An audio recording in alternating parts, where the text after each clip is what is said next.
وای زما ورور رو وګوره.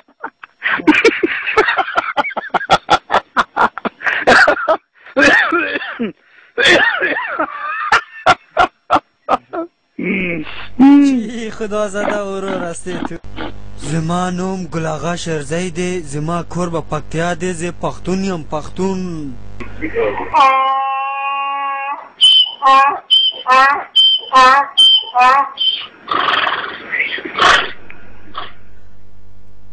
ډیر مننه ورور جانه، ډیر مننه.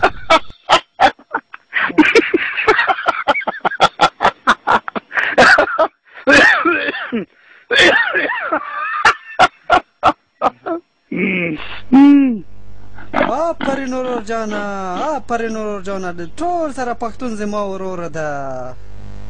ویلا دوستا باش که ما خود معرفی کنیم. از پدر خدا به امور زما 3 تا اولاد به جای ماند.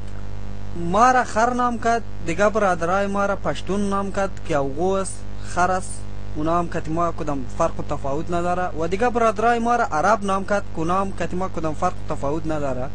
و ما برای کار و ازم آوردن به درد میخوریم، او پشتون برای کس مادری و مردگوی و آدم کشتن به درد میخوره، او عربا برای خایمالی زیر کیر امریکا و اسرائیل به درد میخوره.